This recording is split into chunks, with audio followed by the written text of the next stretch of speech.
जम्मू काश्मीर में आतंकवादियों द्वारा जो गोळीबार कर 26 लोगोना जीव लेवामां આવ્યા હતા, જેને લઈ हिंदू समाज में नाराजगी जोवा मळी हती।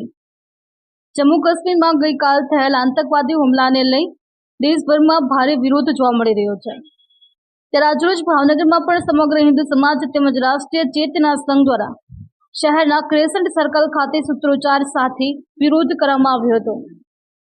आतंकवादियों द्वारा जे धर्मपोछीने गोळीबार करी 26 लोकोना जीव लेवामां આવ્યા હતા, त्यारे आवा आतंकवादियोने झड़पथी गोळी मारी देवामां आवे तेवी मांग साथे भारे विरोध करेल।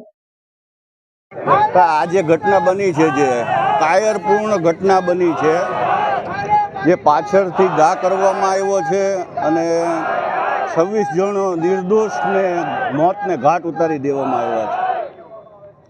આવી ઘટના જ્યારે બનતી હોય ત્યારે ઘણી બધા લોકો ભેગા થતા હોય, પણ ખરેખર બધાને સામૂહિક ભેગું થવાની જરૂર છે અને દરેકને સહયોગની જરૂર છે। હા, એક છે કે જેના ઘરેથી જે એક્સપાયર થયા છે એને તો કેટલું બધું થયું હશે એનું કોઈ નક્કી જ નથી, પણ આ જે બનાવ બન્યો છે એ અતિ ખરાબ રીતે બન્યો છે। આને જલિયાવાલા બાગથી પણ ખરાબ શબ્દોમાં હું વખોડું છું અને આ રીતનું ન બનવું જોઈએ। અને જેના ઘરના ગયા છે એને જેની ખબર હોય, અને ભારત સરકારને એક વિનંતી છે કે જબરજસ્ત કોમ્બિંગ કરાવો, આખા દેશમાં કોમ્બિંગ થવું જોઈએ, તો તમને ખ્યાલ આવશે ક્યાં શું છે ક્યાં શું નથી।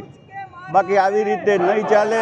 હવે લોકો થાકી ગયા છે અને ધરતી પણ તમને પુકારે છે કે હવે આ બંધ કરો, એમ કેટલા લગી હિન્દુઓનો માર ખાવાનો છે।